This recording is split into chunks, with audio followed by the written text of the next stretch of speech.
usa ka katawhan.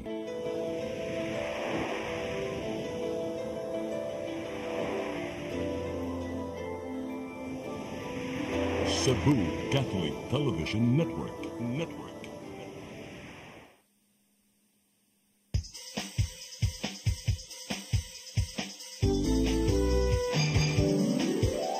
Hello Cebu, maayong buntag.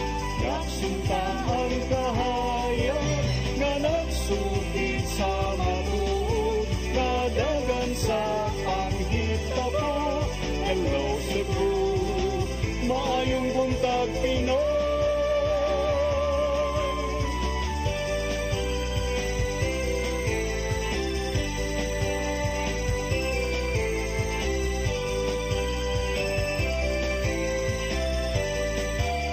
Ang katutulungan sa mga katawhan. Hello Cebu, hello Cebu, maayong buntag Pinoy, maayong buntag Pinoy, maayong buntag Pinoy. Hello Cebu, maayong buntag Pinoy. Adlaw karon nga Huwebes, Agosto 15 tuig 2024. Ug kami may makiguban kaninyo karong buntaga. Sangan sa atong regular host nga si Malu Inocando Tabar, ako si Crystal Joy Filerca. Ug ako si Attorney John Destacamento. Ug atong sugdan ang atong tulumanon sa pagsuta sa atong weather update karong adlaw gikan sa Pag-asa Visayas. Atong madungog si Sir Manny John Agbay. Good morning, sir. Yes, good morning sa log sa tanang soaking ting paminaw. Kung kanya itong latest weather update sa sunod nga 24 oras. Ang southwest monsoon o kinabagat ang mga naka-apekto karon sa northern Luzon. Gawas ani, wala rin pinakita nga bagyo or LPA nga nasa sulod o gawas sa itong Philippine Area of Responsibility. O para sa itong forecast weather condition para din sa Metro Cebu, lakip na sa probinsya sa Sugbo, o namalimbayan sa Visayas, kaya makasanati tag generally fair weather condition nga napalag sa magpanag-um ngadto sa dag-umon nga kalangitan nga mga isolated na ulan ug mga panugdog og kilat labi na sa hapon ug gabi ug tungod kini sa mga localized thunderstorms. Samtang hinay ngadto sa kasarangan nga hangin ang gauros gikan sa habagatan ngadto sa habagatang kasadpan ang mupuslabi sa tibok Visayas. Dinbalod sa atong kadagatan malinaw ngadto sa kasarangan ang pagbalod. Dinhi sa Subo atong dagat muna sa unyang alas 3:35 sa hapon ug mutaob ugma alas 6:27 sa buntag. Temperatura karong adlaw magagikan sa 26 ngadto sa 33 degrees centigrado. Atong sunrise ganyang alas 5:35 sa buntag ug atong sunset unyang alas 6:02 sa hapon. Ug mo lang kanatong latest gikan diri sa Butang sa Pag-asa kini si Manager Agbay ng buntag. Yung buntag ug daghang salamat Sir Manny John Agbay og sa inyohang tanan dira. Ug karon ato nang tan-awon ang mga front pages sa atong lokal ug nasyonal nga mga pamantalaan. Atong sugdan sa Sunstar Daily. Parohinog Group heist suspects. Sa super balita, nanganak sa sidewalk, namatay. Sa The Freeman, according to police, Parohinog Group behind robbery. Sa Banat News, mga nanuli sakop sa Parohinog Group matod sa kapulisan. Sa Philippine Daily Inquirer, tax evasion rap adds to Guo's Pugo troubles. Unya sa The Philippine Star, Smartmatic founder and ex-VP surrender in the US over $1 million Philippine bribery case. Sa Manila Bulletin, Philippine sports left behind. Og sa Tempo, Yulo's coach says, jackpot talaga. Maukadto ang mga front pages sa atong lokal ug nasyonal nga mga pamantalaan sa atong pagbalik atong sayran ang mga balita nga nahipos sa atong CCTN News Department. Please stand by. Hello Cebu, maayong buntag Pinoy, maayong buntag Pinoy, maayong buntag Pinoy. Discover the beauty of the Philippines.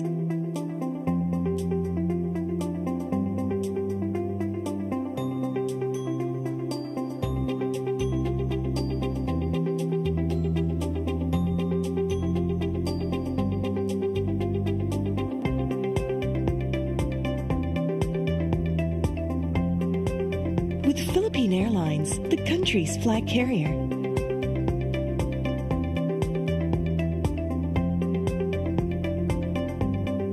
the airline that lets you feel the warmth of the nation.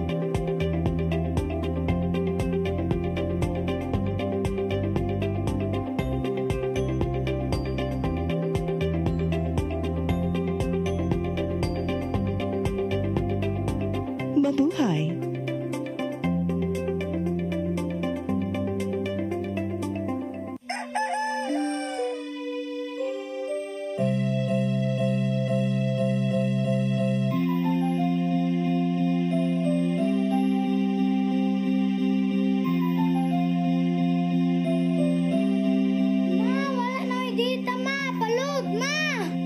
Sorry ma'am, na-late ko. Nangita pa mong gugod para internet sa kong anak ma'am. Ay, wala na yung problema. Pag-sinisibo. Sinisibo, Sinisibo. For your internet connection. And for the signal of your cable TV. So fast and straight the transmission to your home. Sinisibo, Sinisibo, Sinisibo. Offers you to have fiber optics. For your viewing experience, perfect and clear so far. So great and affordable for you to enjoy. Sinisibo. Sinisibo Television Network Incorporated offers fiber to the home broadband internet bundled with fiber to the home cable TV connection. Sinisibo Television Network Incorporated with its operation in Metro Cebu and the whole province of Cebu soon. And affordable for you to enjoy. Sinisibo. Come October 4, 5, and 6, another gathering will be held in Cebu City, the first National Charis Conference, which is open to all charismatic communities, realities, and expressions. Hosted by the Brotherhood of Christian Businessmen and Professionals, the event will have interesting workshops and topics to help us grow in our various charismatic gifts and charisms. Watch out for more details about this event from our host VCBP in the coming days. Meantime, let's be ready to join these gatherings and pray for the outpouring of the current of grace in the Philippines.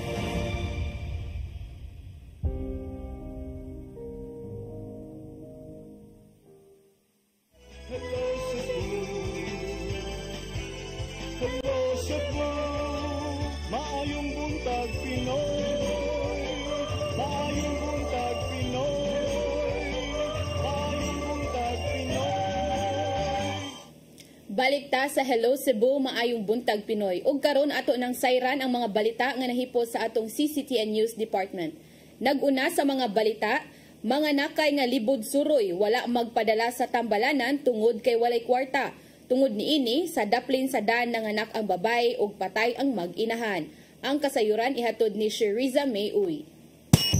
Patay ang inahan og bata human nga wala magpadala sa tambalanan ug nakaanak sa kilid sa dana ganinang buntag dala sa kapobrehon. Gila ang namatay nga si Mary Ann Tampos, 39 anyos, nga usa ka libod suroy. Matod ni Sheila Mare Nicolas Cura, usa ka traffic enforcer kinsa mao'y unang nakabantay sa biktima, nga giingon nagsugod ang pagbati sa biktima alas 11 sa gabi, dayon nanganak og alas 7 sa buntag, apad ang bata patay na nga nag-ungong nga migawas diha sa dana Mango Avenue. Samtang naghigda ang biktima sa kilid sa kalsada, adunay usa ka nurse nga paingon na unta og duty ang mitabang sa biktima ug nagpatawag dayon og ambulansya aron unta dalon sa tambalanan. Karon kay nakita man namo nga ang bata nagungong lang sa diri ba pakaduwa pero wala lagom na ang bata kay. Kuto ginaay na abot gimurgi-post gamay ni gawas. Paggawas abot sir magong patay no dunang bata. Ibutyag saba sa suod ang higala sa biktima nga si Maricino nga nasuko pa si Tampos tungod kay nagdumili kini nga magpadala sa tambalanan tungod sa kahalok nga walay ikabayad sa hospital bills. Pipila lang ka oras na kapsan og kinabuhi si Tampos tungod sa grabing pagdugo niini og wala na makuha ang placenta sa tiyan. Tapang masaming ang naram lapit sa ta. Nana man din siya nga dili lang lagi kong balik sa hospital sa dili sa ko. Kaya makaya ra nako sa nana nga. Dili lang ma'am kaya amo kuambal ni namo kay dili mi sa nga kana gikuha ka na mo kana. Ay kuan roy mo dinunlan sa dili lang lagi kaya ra kanina ko katuhan na ka bisis siyang Samtang ang ang kapuyo niini nga si Sherwin Sumagang nga mahadlok si Tampos og injection bisa kung saan kumbinsi nga pagpadala sa ospital apan magdumili gyud kini. Gingon na dunay 5 kalain pang anak si Tampos. Mahadlok siya sa ospital. Mahadlok siya sa injection daw. Sherry Zamay-Uy, CCTN News. Samtang Traffic Enforcement Agency of Mandaue kon team mupatuman og online payment. Katuyuan ini mao aron dili na kinahanglang mobisita pa sa ilang buhatan aron mobayad ang mga motorista. Ang kasayuran ihatod ni Mary Rose Sagarino.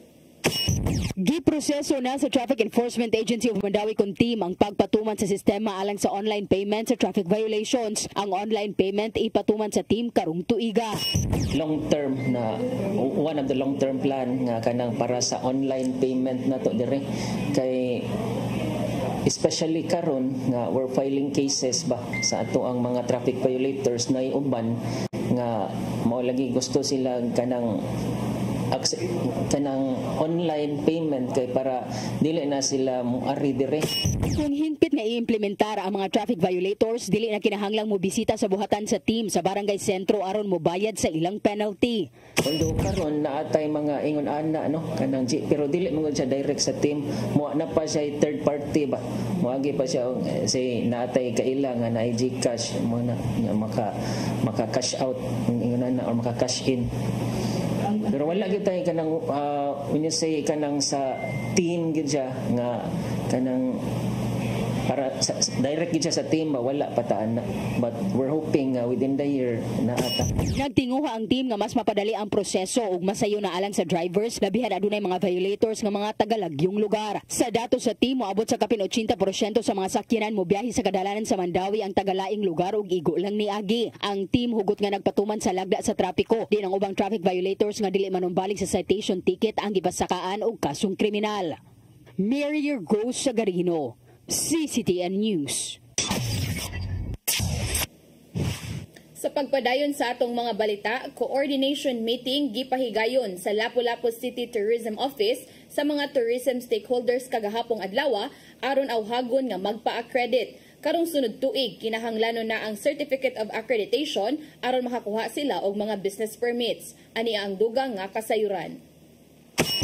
Nipahigayon og coordination meeting ang Lapu-Lapu City Tourism Office kaganihang buntag kauban ang mga legislators, boat operators, tour operators, dive operators ug tour guides. Kung diin usa sa gihisgutan nga kinahanglang magpa-accredit na sila sa tourism office tungod kay sa sunod tuig. Usa na sa requisitos aron makakuha sila og mga permits gikan sa City Hall mao ang Certificate of Accreditation gikan sa maong buhatan. Matod ni Gary Lau, ang officer in charge sa tourism office, aron kini nga aduna na sila lista sa mga establishmento nga nagtanyag og nagkadaiyang tourism activities nga pwede nilang ma-recommend sa mga hotels o mga turista. Is to address their problems with regards to mga hupo-hupo, mga illegal operators, mga illegal na sila po niya. Legal ingot sila. I mean, as you've heard it earlier, legal ni mag-wear ID. Pero there are people na mura lag-uhong ng kuan na operator na. Samtang nagtinguha usab ang maong coordination meeting nga madungog ang mga sentimento sa mga stakeholders aron nga mapalambo pa ang ilang serbisyo. Usa sa nahisgutan sa mga panagtapok mao ang koleksyon sa environmental fee. Gani usa ka diving trainer ang nihangyo kung mamahimo bang dili makolektahan ang mga nagtraining og diving, ilabi na nga diha lang sila atubangan sa resort nagtraining. Matod ni City Councilor Annabeth Quizon, ang principal author sa maong ordinansa, nga nakita nilang usa kini sa kinahanglan nilang tun-an kung angay ba kining ikonsiderar. Ato pa ni siyang tan-aon, we will see if ma-appeal ba ni, ma-included ba ni siya sa atong exemptions, no? Pero mura siya kinahanglan pag yun nato og matanaw unsa mag yung sitwasyon dito sa kanang ilahag yung bali asa sila nag-dive instructor ba kay doon naman goy kalibog kay kani man gud sila after man gud sa diving nila nga kanang education mugawas man gud sila. Apan sa pagkakaron kolektahan usa ang maong mga mag-training og lain pang mga water sports activities tungod kay base sa ordinansa ang katulang nangaligo og mga mag-snorkeling tungod sa mga resorts ang dili kolektahan og environmental fee nga 100 pesos. Apan Apan gawas ni ini, gidugang ni Quezon nga wala na sila laing nadungog nga concerns kabahin sa environmental fee. Gidugang paniya nga sa maong coordination meeting usab, nakakuha sila og mga suhestyon gikan sa mga stakeholders nga pwede nilang makonsiderar aron ma-amend ang maong ordinansa. Crystal Joy Filerca, CCTN News. Sa laing balita, Kapitolyo mihan-ay na sa mga pagpangandam alang sa pasigarbo sa Sugbo uban ang managlahing ahensya o grupo. Samtang adunay hagit si Gobernador Gwendolyn Garcia ngadto sa mga nangulo sa BRT project. Ang kasayuran ni hatod ni Gian Navarro. Gihan ay nasa Cebu Provincial Government ang mga pagpangandam alang sa maabot nga pasigarbo sa Sugbo 2024 karong Agosto 25. Tungod kay mag-abot sunod semana ang tanang mga delegado, gisiguro sa PNP ug AFP ang paghatag og hugot nga seguridad ngadto kanila. Moabot sa 1,600 ka mga sakop sa Police Regional Office 7 ug Cebu Police Provincial Office ang i-deploy sa gawas sa venue ug sa ubang lugar. Giandam na usab sa DepEd Cebu City Division ang billeting quarters alang sa mga dancers gikan sa kalungsuran. Samtang ang Cebu City Government mo deploy usab sa 279 ka mga traffic personnel o 124 ka mga disaster personnel nga ibutang sa gawas aron masiguro ang kaluwasan sa tanan. Maong giangop ni Gobernador Gwen Garcia ang nadawat ka commitment gikan sa Cebu City Government ubos sa liderato ni Acting Mayor Raymond Alvin Garcia. Manggod ang Abellana grounds to all of our towns and cities, and we are so glad nga nahumana tanan nga mga trabaho dito. This was the venue of the successful hosting of the Palarong Pambansa, and this time around this will also be the venue for the, with your help, successful hosting of the Pasigarbo sa Sugbo 2024. Sa gihapon mang-agi sa Osmeña Boulevard ang mga dancers alang sa street dancing competition karong Agosto 25 sab sa hapon. Apan gikabalak-an nang sa gobernador ang mga nagbabag nga bus station at ubangan sa Kapitolyo. Mga dunay hagit ug mando si Garcia ngadto sa mga project implementers sa bus rapid transit tungod sa wala pagsanong sa mando nga panangtangon ng mga nagbabag sa dalan. Mona, I hope ilan na nang pang pull outon, because we have requested si Engineer Imbong 3 or 4 weeks ago to pull this out.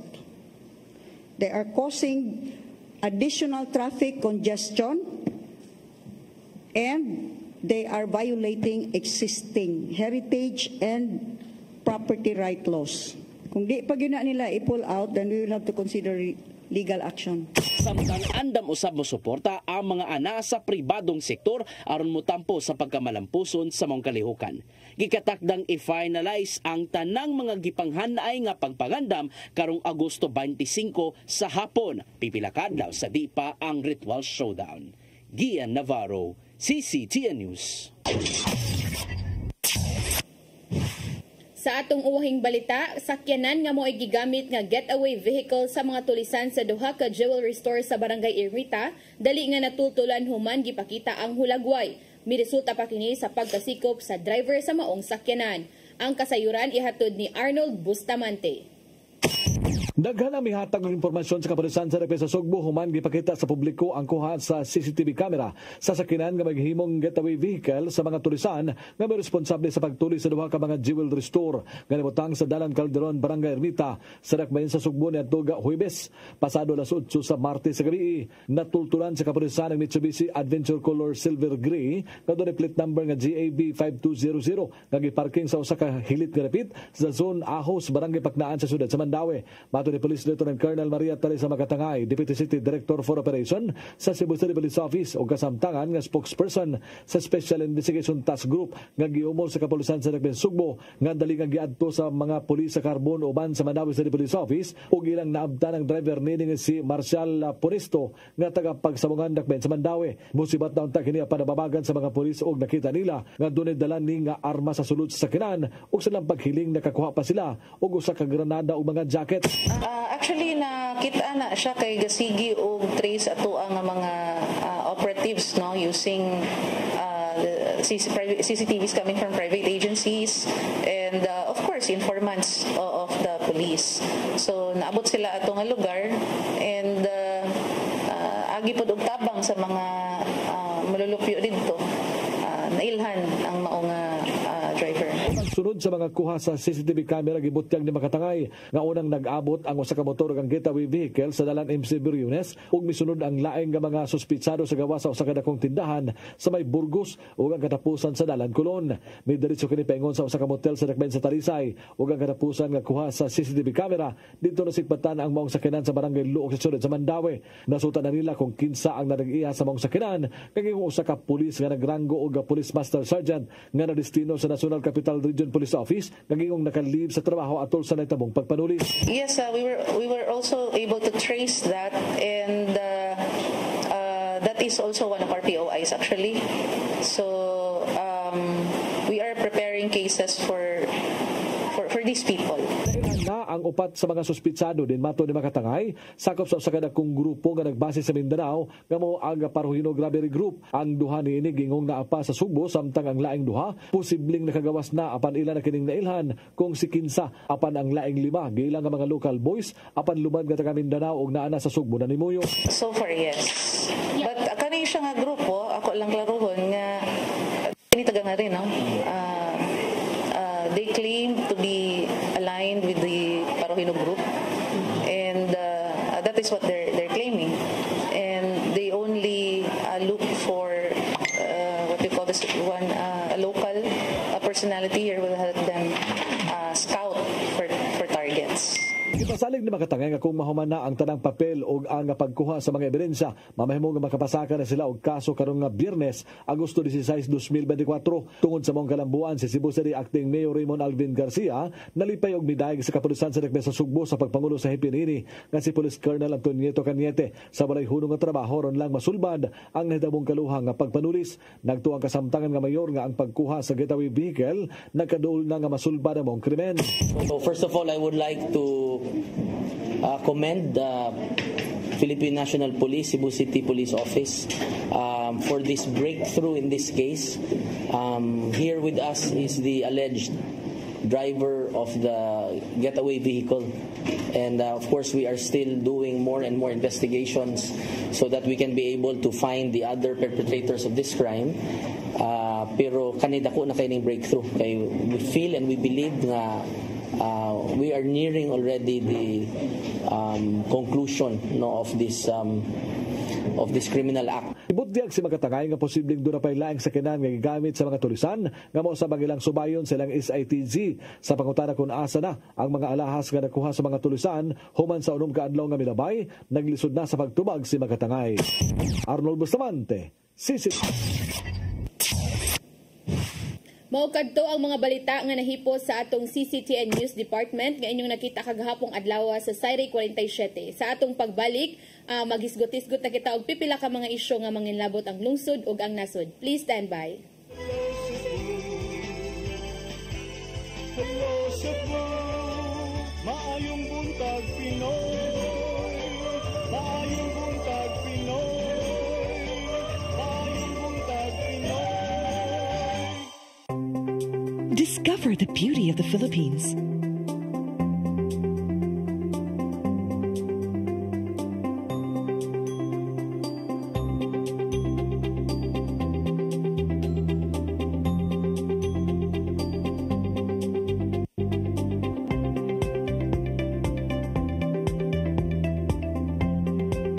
With Philippine Airlines, the country's flag carrier.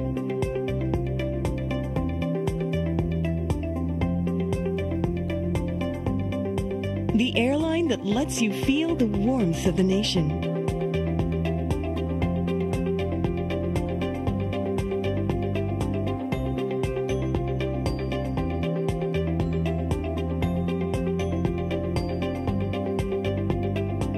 Mabuhay.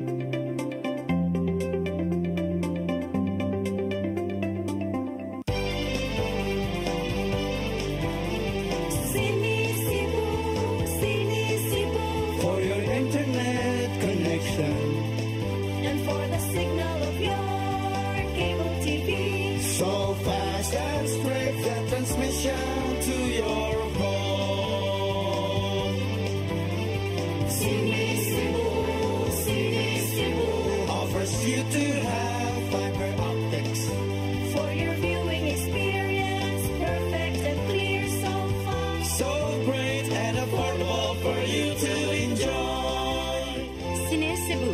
Television Network Incorporated offers fiber to the home broadband internet bundled with fiber to the home cable TV connection.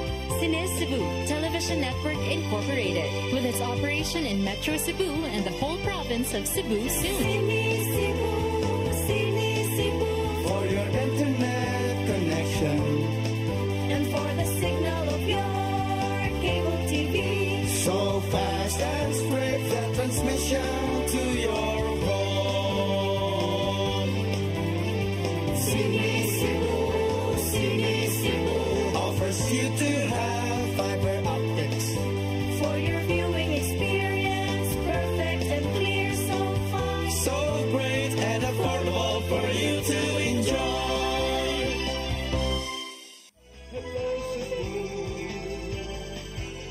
Hello Cebu, maayong buntag Pinoy.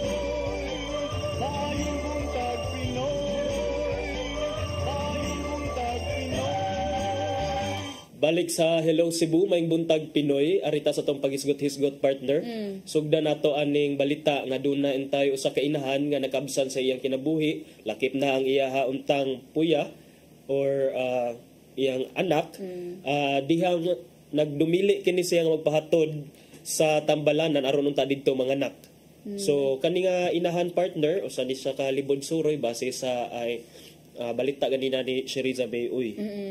And usa sa atong nasayran partner nga dili day ni kanang karon lang nahitabo no, happened twice already. So ang say pasabon nimo partner kining inahan sa una ng anak sa ni siya. na naman siya anak 5 daw kabok partner. Unya, Yes. murag ang kani ang pasabot nga nahitabo na ni twice kaning mga anak lang siya iyaha og di siya magpada sa tambalanan ba. So basig nagtuo siguro ni siya nga kanang karon kaya paghihapon niya, but knowing sa iyang age partner na siya sa 30 kapin, so 38 39. o 39, yes.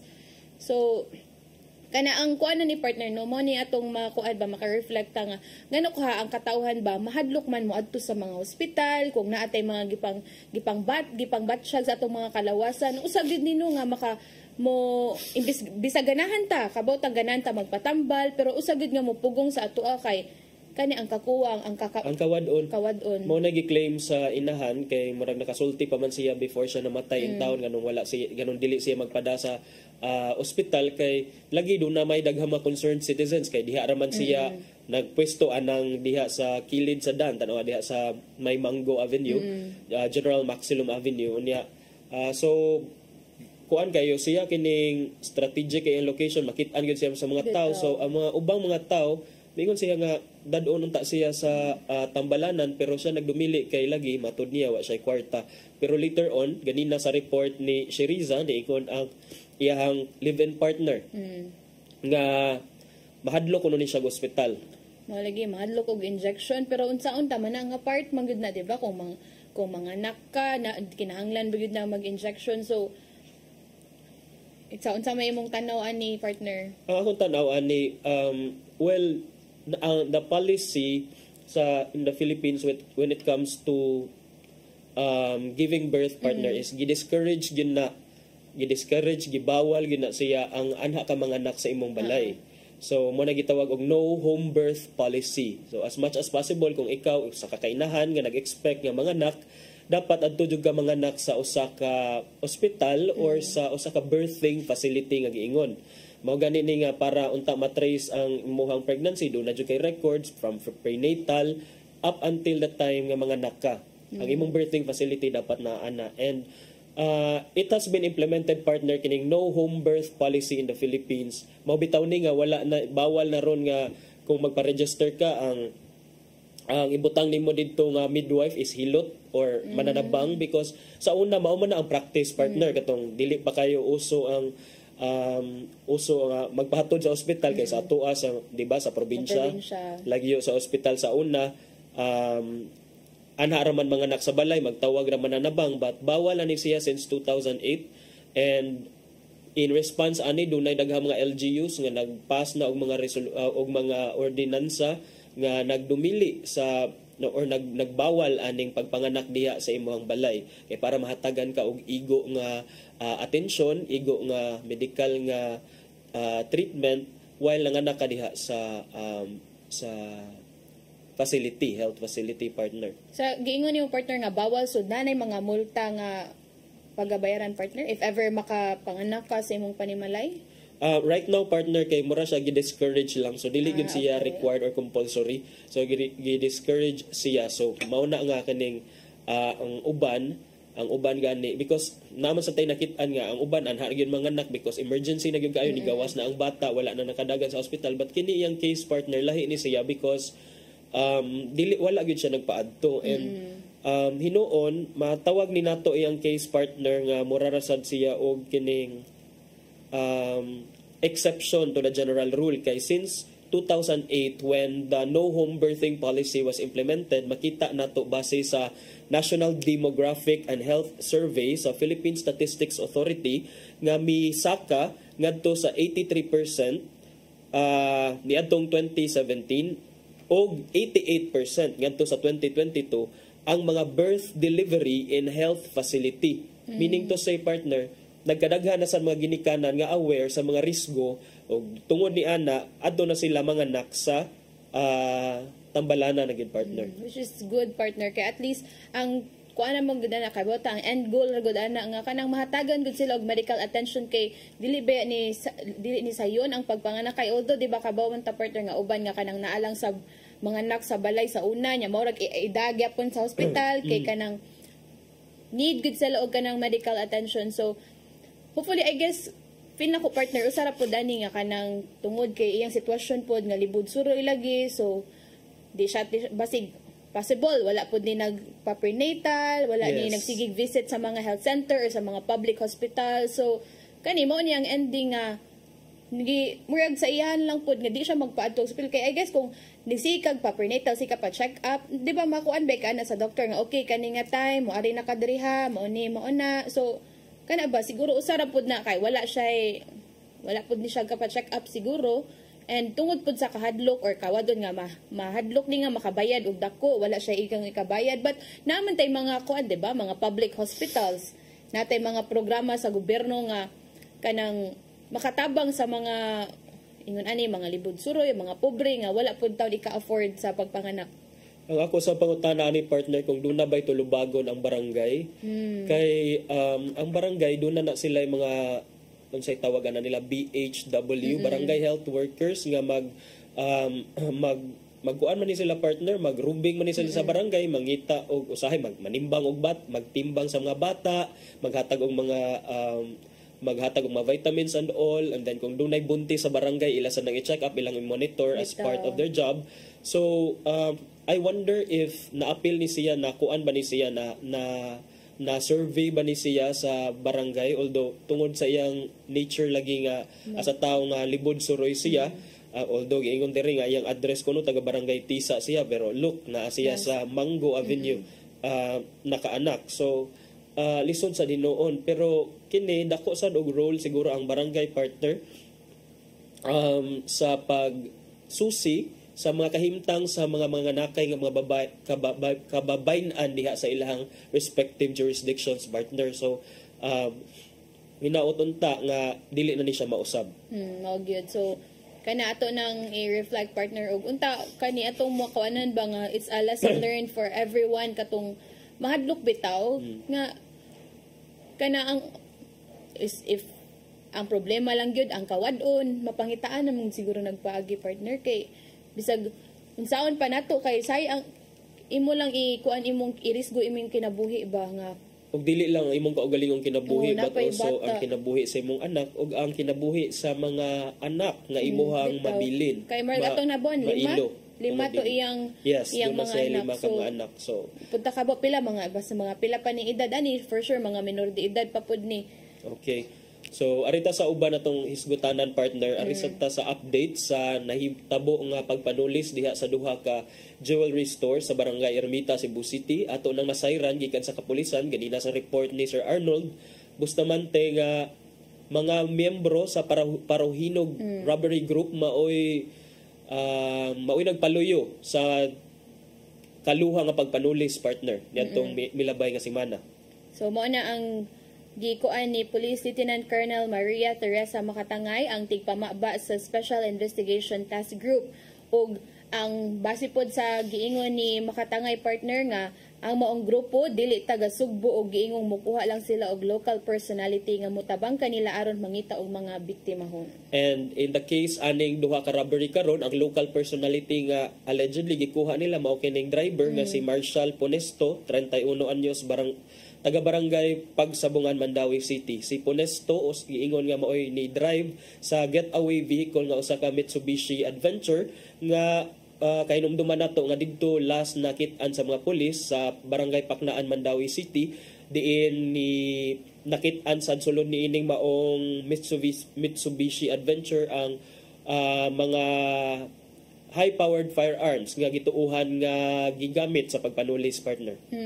Og ang kuan pa partners, diba ato natong na-update gapon nga ang usa sa gitanaw nila nga ang tag-iya sa sakyanan kay usa ka pulis. So ang ranggo atong pulis daw partner kay Police Master Sergeant nga nadestino ngadto sa Luzon, ug karong adlaw partner inig ka Biyernes gitingwa sa kapulisan nga masangat nila ang kasong robbery in band nga kalapasan sa Acta Republica 9165 kon Comprehensive Dangerous Drugs Act of 2002 ug Acta Republica 10591 kun Comprehensive Firearms and Ammunition Regulation Act.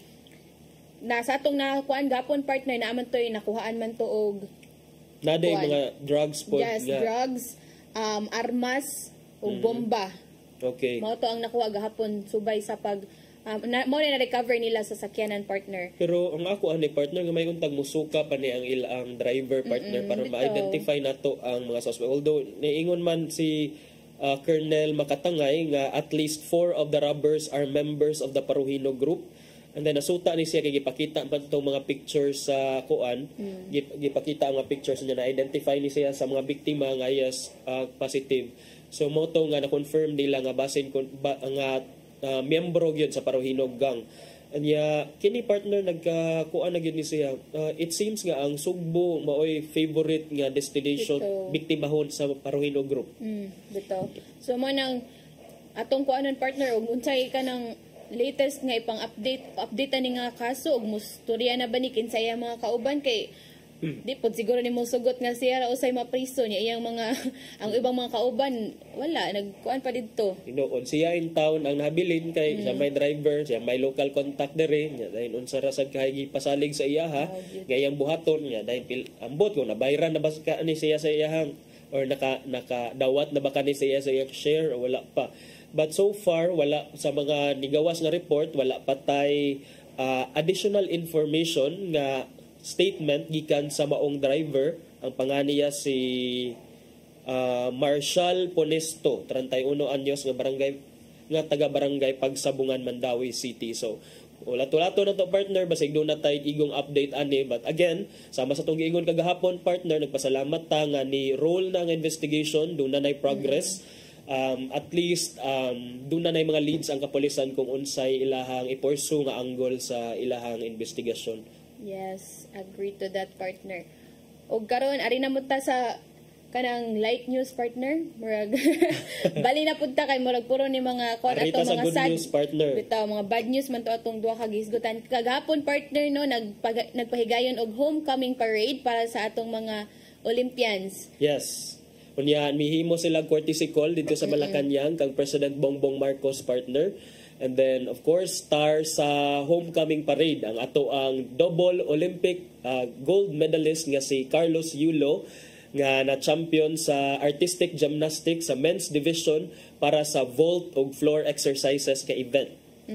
And daghan ang nakuan gahapon partner kay I guess katong gi-turn over sa iya pag other day ang katong mga incentives nga gipang tuno gipang hatag kaniya ang ni kuyog niya nga ni dawat ato is iyang girlfriend. So daghan kayo ang ni mga kuan na pod mga negative comments na pod about Yulo nga dapat ba di ay ang girlfriend ang kuyog nga supposedly family, but kahapon sa homecoming nakuha na pod ang mga netizens tungod kay nakita nila nga ang papa ni Carlos Yulo is ni atang jud sa parade. Yes.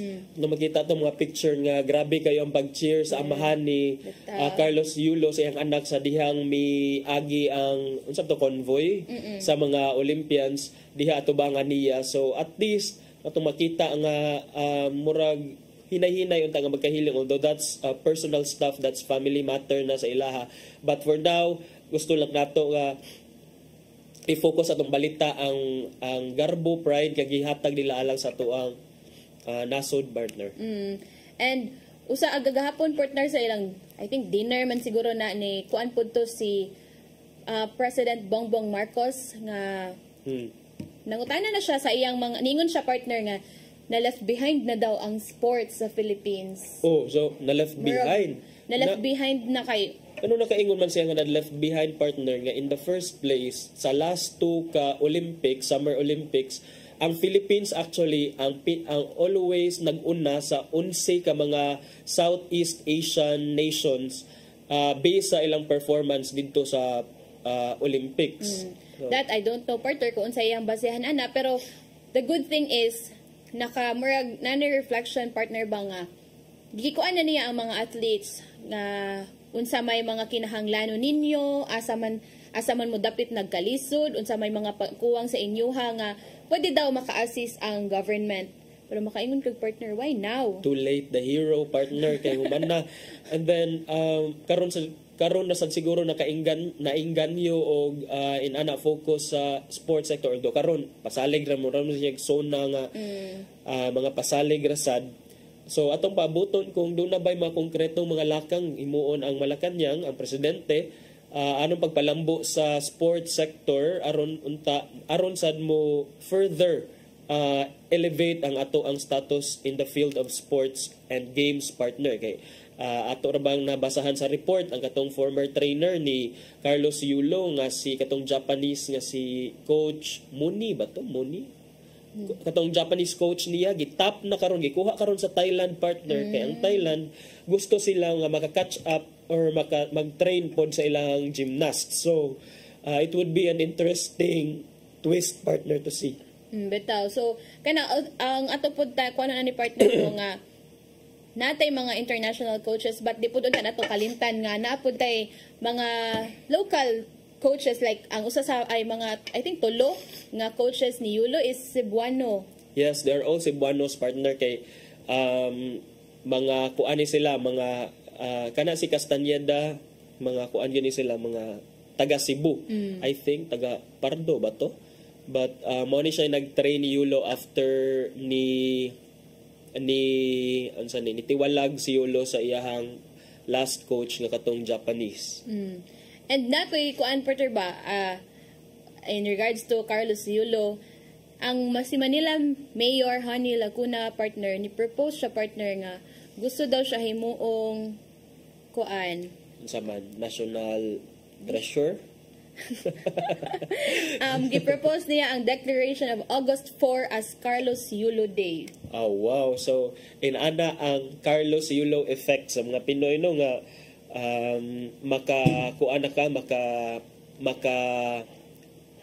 doon na holiday para nimo in Manila August 4 kay yes, what happened on August 4 that was the time nga first niya nakuha yung gold. Oh okay, so tan-awon tana kung it will come into fruition kanang giingon nga gi-plan or gi-propose nga holiday in the name or to honor the historic achievements of Carlos Edriel Yulo in the 2024 Summer Olympics in Paris. Pero regarding to that also partner, nainig ko nga basin daw masuko si Senator Cheese Escudero ana nga nagpropose na po sila.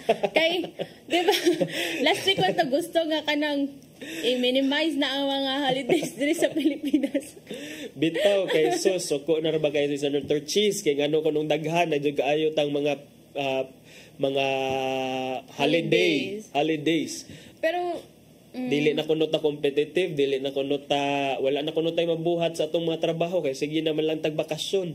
Pero ikaw partner, do you agree with that nga dili na ka ma-competitive knowing kung ikaw no nag-work kag Monday to Friday unya malipay jud ta kay Sunday and Saturday and Sunday is not enough for rest days magod kay naata sometimes napatay mga obligasyon sa Saturday, sa Sunday. So usay ko kaning mga holiday sa weekdays ba kay tabang-tabang po siya nga makahatag na to og mga rest days. Pero ikaw? Ako ana partner, no, I don't think partner nga kining we are having too many holidays na because I think the Philippines is one of the countries in the world nga ang balaod, ang atong labor law actually requires at least 8 hours working hours in a day for at least 6 days a week. So in uban mga countries partner pila raman ka oras, 6 hours am siguro, even 5 hours, but nakadungog bata nga dili sila competitive. They're even far more competitive than us. So I don't think it has something to do with the number of holidays. Kung moingon tag competitiveness and productivity in the workplace, nay mga ubang lakang siguro nga pwede natong buhaton other than pag cut down sa mga number of calendar holidays because mauman sad ni kana man sang pasigiho na tong trabaho sa mga tao partner, counterproductive man sad hinuon na because di ba we need man time to unwind. We need time, we need a time off from work in order to rejuvenate, to regain our energy para productive ta ining report na to. Nya ang karon ang naitabo partner kay bisag required lang ta 8 days a day pero tungod lagi kaning naay mga 8 days na hinuon ta ni nagdali 8 hours a day kanang usay na imboy butang na to partner nga mo extend pagud tag 1 hour 2 hours di ba? So usay kay di pagud ni mga paid overtime. So just like butang na to ang mga teachers I guess mga mo kinahanglan pa sila mo extend og time bisag humana na ang 8 hours tungod kay naay mga work nga kinahanglan buhaton or humanon. So unta kanang mga holidays and mga rest days, supposedly rest day gud unta na pero sometimes lagi kay dili na pud na siya matuman. And I guess gingon pa ni partner daghan ang mga ways nga pwede nga mahimo or ma-motivate ang mga trabahante nga ma-productive. I guess one of that partner is kanang salary increase, no?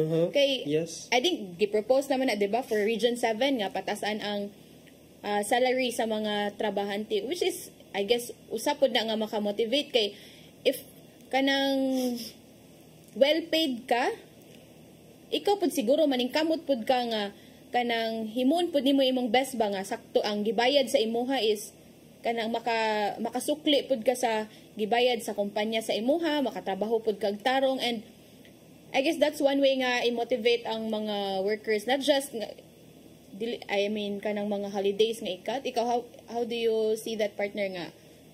Unsa may mo mga ways nga hunahunaan nga pwede pod ma-motivate ang mga trabahante or ang para gyud ako partner is kining dapat na-adjudge kana nin maayo nga compensation package because these people are actually workers. They're working not just for themselves but also for their families.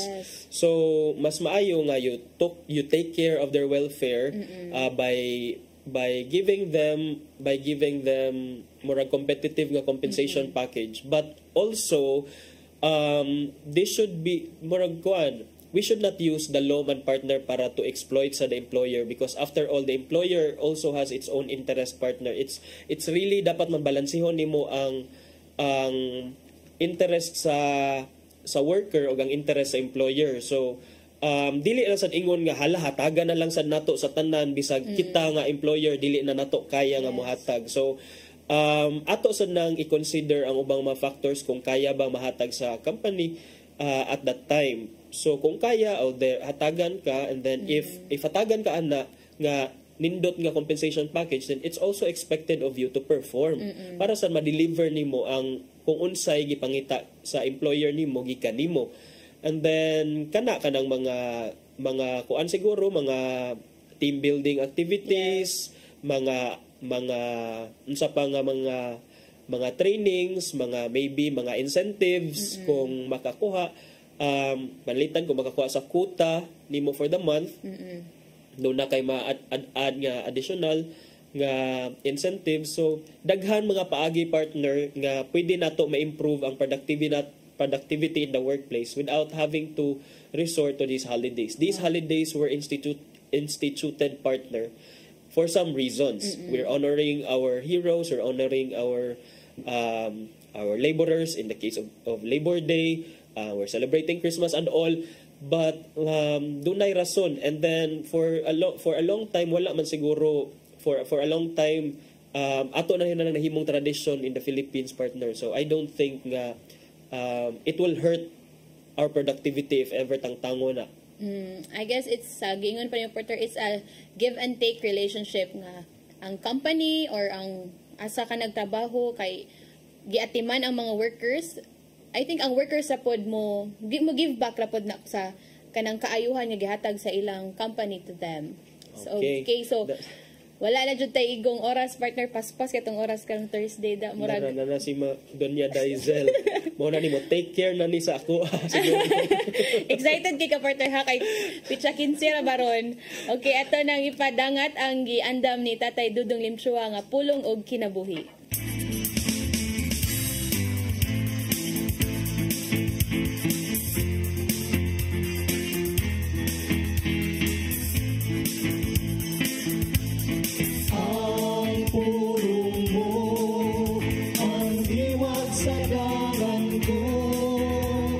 Apostolic succession, nakita nga may usa sa mga elemento aron maglangkob sa usa ka tinuod nga simbahan.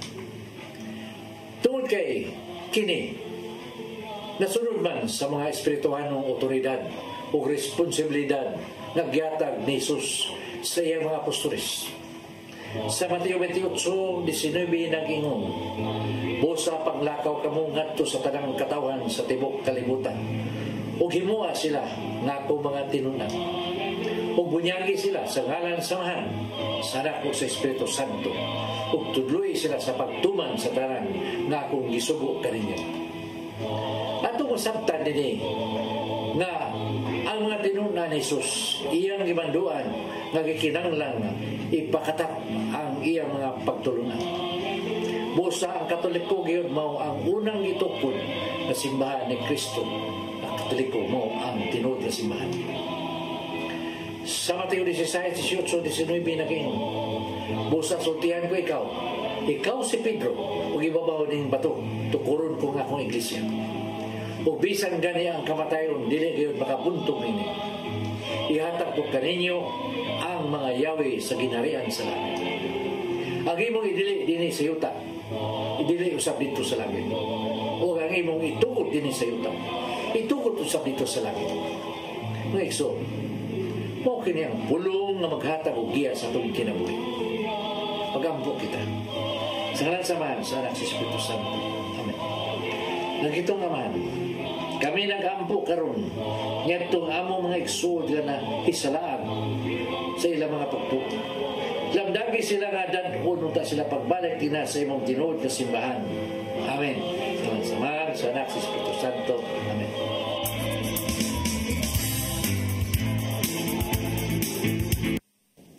Pulong og kinabuhi ni Tatay Dudong Limchua mo ay nagtapos sa atong tulumanon. Ato sang pasalamatan ang Philippine Airlines. Thank you, Sub Archbishop Jose Palma, Nanay Diana Limchua ug Tatay Dudong Limchua. Thank you, Sub Sir Dennis Tabar ug sa atong technical team, Sir Robert, Ma'am Inday, Sir Matmat ug Ma'am Joanne. Sir Michael, Sir Rodel, Sir Raymond, Sir Bruce ug Sir Ferdy, thank you. Anong number? Kaubos naman itong energy, partner.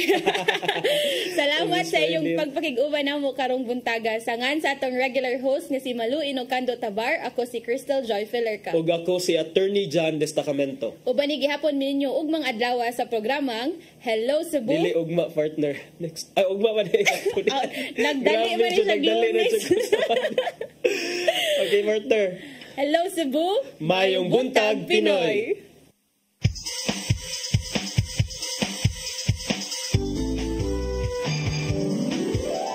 Hello Cebu, mayong buntag, nagsunta ang kahayag nga Usa ka pagtuo, usa ka tingog, usa ka katawhan.